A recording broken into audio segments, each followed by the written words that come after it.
pessoal, eu sou a professora Maria Aparecida, da disciplina de Biologia, e esta é uma aula para a turma do primeiro médio A, primeiro médio B e primeiro médio C. Bom, pessoal, nessa aula nós iremos utilizar o livro-texto 1. Este é o capítulo 11, tecido conjuntivo, e nós iremos utilizar a partir da página 83.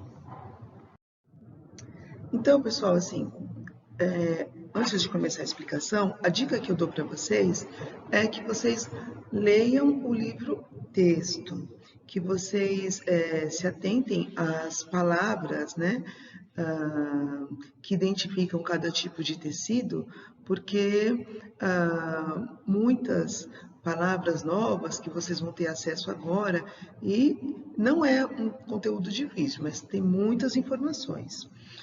Outra sugestão também é que vocês, né, eu sugiro apenas que vocês façam tópicos, porque acho que assim fica mais fácil de estudar, tá? Então, assim, eu vou explicando para vocês como que esse tecido conjuntivo, ele está subdividido. Bom, lembrando que no nosso organismo existem 4 grandes grupos de tecidos. E os tecidos são formados por células que determinam uma função. O primeiro tecido que nós vimos no capítulo 10 era o tecido epitelial, que era revestimento, e o tecido glandular. Agora nós iremos ver sobre o tecido conjuntivo, que está relacionado a preenchimento. E nós vamos aprender sobre o tecido muscular, que forma os músculos, e o tecido nervoso, que forma o nosso sistema nervoso. Bom, então nós já aprendemos sobre tecido epitelial, então agora vamos aprender sobre tecido conjuntivo. Então, a função do tecido conjuntivo é manter os tecidos e os órgãos unidos em um arranjo bem específico, que sustenta, né, que vai sustentar esses órgãos e que também vai nutri-los. Ele determina a morfologia interna e externa desse tecido, o tecido estrutural, que, com exceção dos tendões, é extremamente vascularizado. Matriz extracelular. Bom, então ele apresenta uma substância intercelular chamada de matriz amorfa, que é chamada de SFA, substância amorfa, que é formada por muitas fibras. E a matriz extracelular é formada por muitas fibras e por essa substância SFA, que ela é constituída por glicoproteínas e água. É uma mistura homogênea e gelatinosa e serve para ocupar espaços entre as células e as fibras. Quais são as fibras que constituem o tecido conjuntivo? Então, primeiro nós temos as fibras colágenas, que elas possuem uma proteína bem resistente à tração chamada de colágeno. Nós temos as fibras elásticas, que são formadas por uma proteína chamada de elastina, que garante uma grande elasticidade. Nós temos também fibras reticulares, que é o colágeno associado a lipídios e glicídios, né? E também formam uma rede. Bom, pessoal, então a sugestão que eu dei foi estudar em tópicos. Então, vocês podem começar assim: tecido conjuntivo, né? Ele se divide em tecido conjuntivo propriamente dito e tecidos conjuntivos especiais. Então, de novo, o tecido conjuntivo se divide em tecido conjuntivo propriamente dito e tecidos conjuntivos especiais. Bom, então o primeiro conjunto que nós vamos aprender é o tecido conjuntivo propriamente dito. Esse tecido conjuntivo propriamente dito, ele é organizado numa estrutura fundamental dos órgãos, chamados de estroma. Ele determina a forma e sustenta os tecidos que constituem os órgãos. É presente nos tendões, envolvendo ossos e músculos e preenchendo espaços. forma cápsulas fibrosas externas em órgãos como o baço, fígado, rins, os testículos. Ele nutre as células de revestimento e também realiza defesas contra infecções, por exemplo. As células que fazem parte desse tecido conjuntivo propriamente dito são, primeiro, nós vamos aprender sobre os fibroblastos. Então, os fibroblastos, eles secretam substâncias que formam essa substância fundamental amorfa. Na fase adulta, esses fibroblastos, eles vão ser chamados de fibrócitos e param de secretar substâncias. Existe também os mastócitos, que tem uma forma ovoide, tem o núcleo central e grânulos de heparina, que são proteínas. Ele tem esses grânulos de heparina e histamina. A heparina é uma substância anticoagulante e a histamina ela é liberada em situações de reações alérgicas e ela também provoca a vasodilatação, ou seja, a abertura dos vasos. Bom, nós temos ainda aí os macrófagos. Os macrófagos são células fagocitárias e elas secretam substâncias importantes para a defesa do nosso organismo. E elas vão formar os mastócitos e vão para os vasos sanguíneos. Plasmócitos. Bom, os plasmócitos são linfócitos B ativados e secretam imunoglobulinas, são um tipo de anticorpos. Além dos plasmócitos, nós podemos encontrar também as células de gordura chamadas de adipócitos. Elas sintetizam e armazenam gorduras e formam-se de células primitivas que não se dividem mais. E elas são muito importantes para o armazenamento de energia. Já o tecido propriamente dito. Então, pessoal, prestem atenção a essa separação. Então, nós temos o tecido conjuntivo, e ele se divide em tecido propriamente dito, certo? E esse tecido propriamente dito, ele é formado por dois tipos de tecido, que é o tecido conjuntivo frouxo. Então, o tecido conjuntivo frouxo, ele é formado ele tem uma estrutura mais frágil, ele preenche espaços, ele suporta as células de revestimento, forma camadas ao redor dos vasos sanguíneos e eles podem também formar membranas que envolvem as cavidades do abdômen, né, como o peritônio e, no caso dos pulmões, a pleura. Ele é altamente vascularizado, ou seja, tem vários vasos, apresenta todos os tipos de células, mas não apresenta células colágenas e nem células elásticas. Bom, pessoal, então, novamente, o tecido conjuntivo, ele se divide em tecido conjuntivo propriamente dito e os tecidos conjuntivos especiais. De novo, pessoal, presta atenção. As células que formam o tecido conjuntivo propriamente dito são os fibroblastos, os mastócitos, os macrófagos, os plasmócitos e, por último, os adipócitos.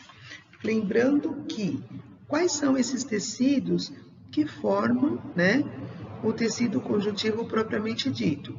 É o primeiro tecido, nós vimos o tecido conjuntivo frouxo, que forma, por exemplo, membranas como o peritônio e a pleura, e nós temos também o tecido conjuntivo denso. Novamente, esse tecido conjuntivo denso, ele vai se dividir. Então, o tecido conjuntivo denso, ele se subdivide também. Então, o tecido conjuntivo, propriamente dito, ele se divide em tecido conjuntivo frouxo e se divide em tecido conjuntivo modelado ou tendinoso. certo? Então, de novo, tecido conjuntivo, propriamente dito, ele vai se dividir em tecido conjuntivo frouxo e o tecido conjuntivo denso. Então, pessoal, o tecido conjuntivo denso, ele se divide também.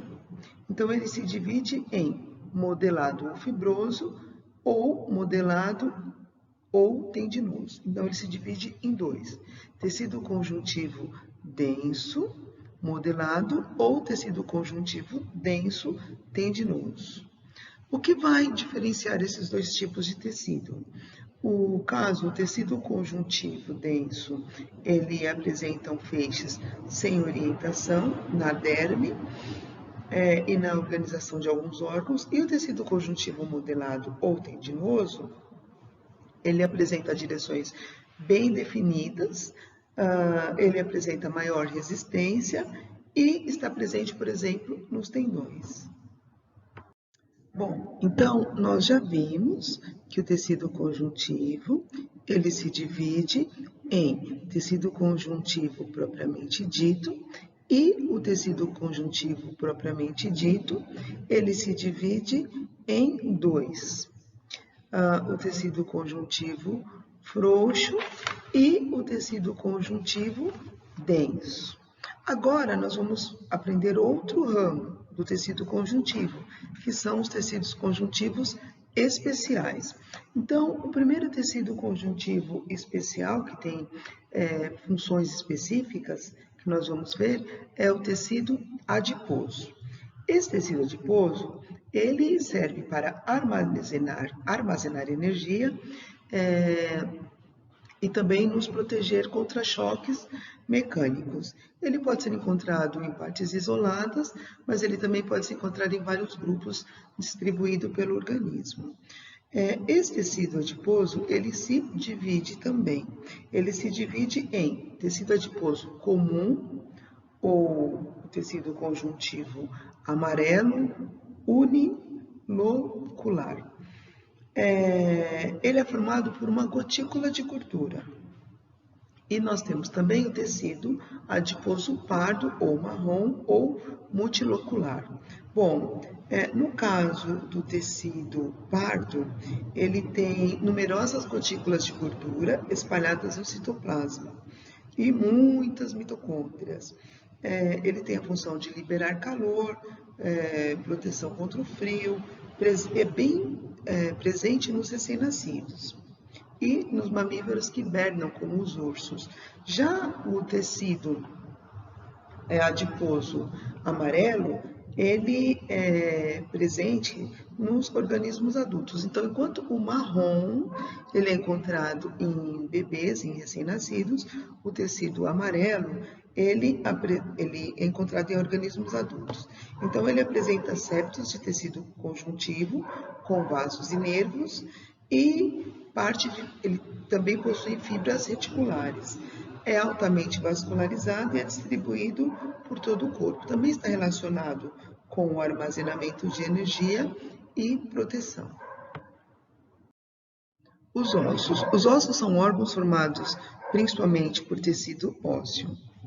E tem várias funções. Função de proteção, quando os ossos formam a nossa caixa torácica, que protege os nossos pulmões, esses órgãos internos. A nossa caixa craniana, que protege o nosso sistema nervoso. Nós temos as nossas vértebras, que protegem a nossa medula.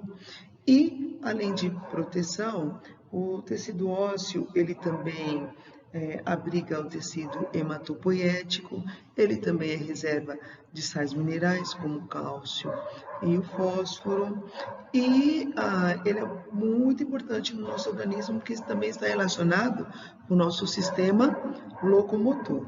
Bom, em relação aos tecidos, então, na maioria dos ossos, o tecido denso está organizado em uma unidade chamada de osteons. E essas camadas de osteon, ela vai formar camadas concêntricas de matriz óssea e mineralizadas, onde estão os osteócitos. Esses osteócitos são células ósseas. que possuem um canal central com vasos e nervos, que vão nutrir as células. Fibras colágenas e possui também cristais de fosfato. Bom, o tecido ósseo, ele vai apresentar 3 principais tipos de células. São os osteoblastos, que são células jovens, servem para sustentar essa matriz óssea. Possuem os osteócitos, que são osteoblastos maduros, que já não secretam mais a matriz óssea.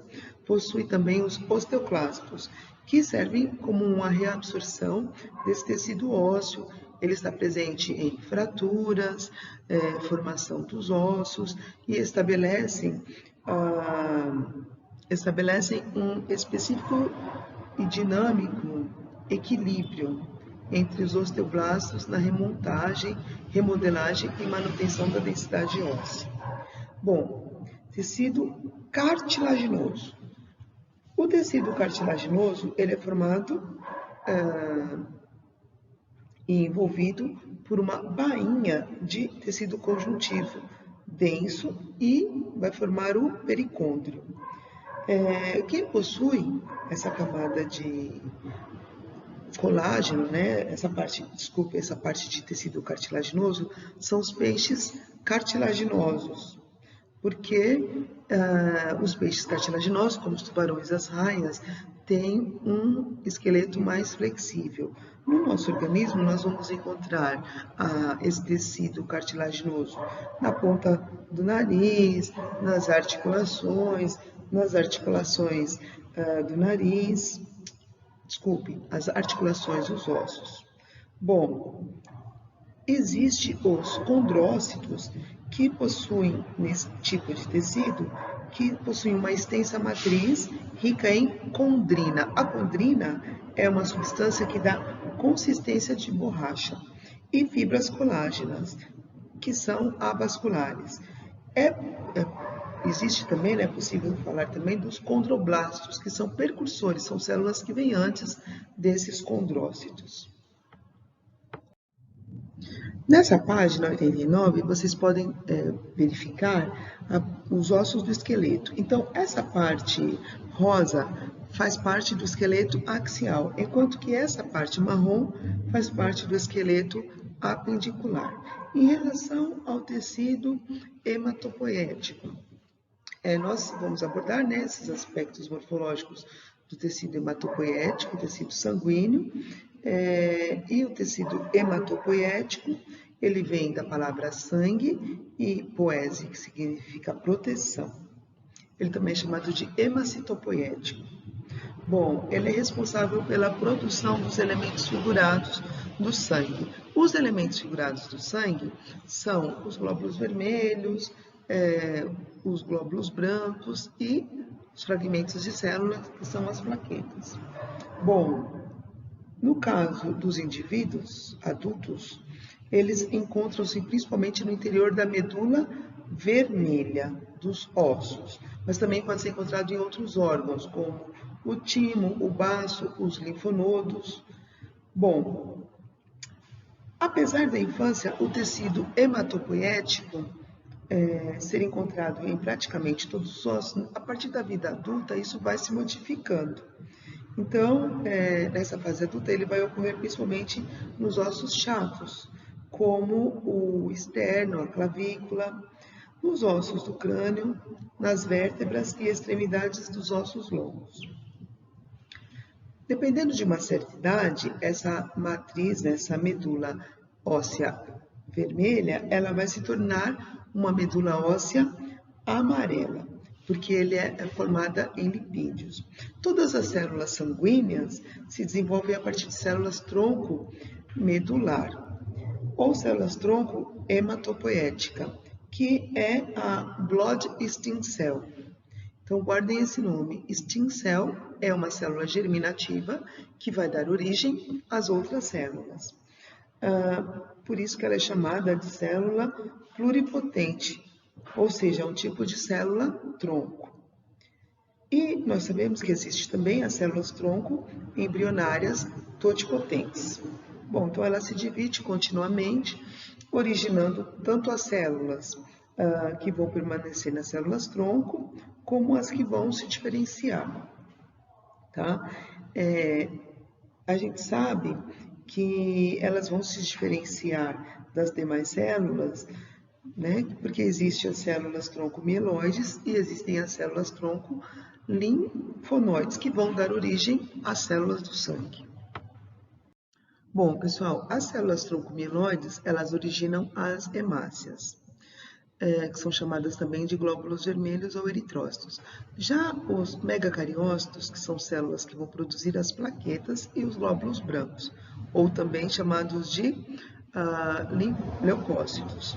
Tá? Esses leucócitos, eles se diferenciam entre neutrófilos, eosinófilos, basófilos, monócitos, de acordo com o seu núcleo.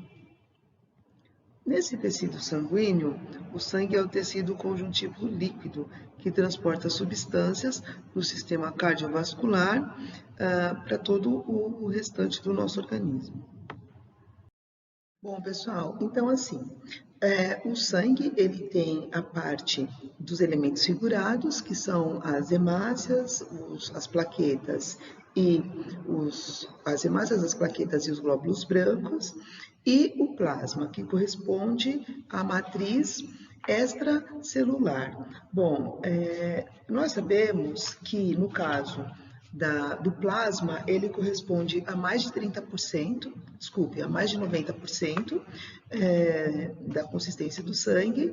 Ele possui proteínas, anticorpos, possui nutrientes que foram absorvidos do intestino, possui também gases, excretas e principalmente amônia, hormônios, entre outras substâncias. Bom, pessoal, eu gostaria que vocês dessem uma olhadinha nessa tabela, porque tem os tipos de glóbulos brancos, a sua função, a sua respectiva função, e em que parte da medula que ele é produzido, como os neutrófilos, basófilos, eosinófilos, monócitos e linfócitos.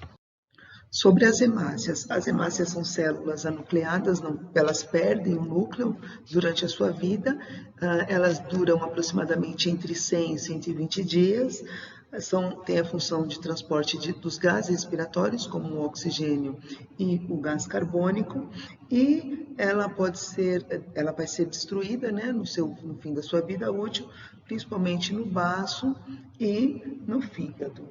Em relação ao tecido linfóide, os linfócitos B, eles vão ser transformados, né, quando são ativados, em plasmócitos. Os linfócitos T, eles migram para um órgão chamado de timo. O timo, ele se localiza próximo ao coração e ele cresce até a puberdade. Depois da puberdade, ele vai regenerando. Bom, além disso, né, além do timo, esse tecido também está presente no baço, no fígado e nas tonsilas palatinas, que são conhecidas como as amígdalas, como a úvula que nós temos no fundo da garganta. Existem também os linfonodos, que são os gânglios linfáticos, em regiões do intestino, órgãos respiratórios e genitais. Esses linfonodos são pequenos órgãos dentro do qual circula a linfa, que é um líquido corporal semelhante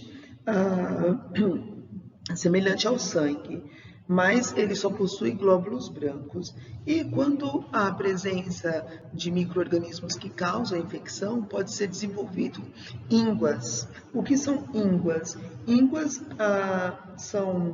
é um evento patológico, né, nos locais próximos a essa estrutura, como o pescoço, a virilha e as axilas. Os linfonodos e a linfa fazem parte do sistema linfático e o seu funcionamento detalhado nós vamos estudar mais adiante quando nós formos ver fisiologia animal.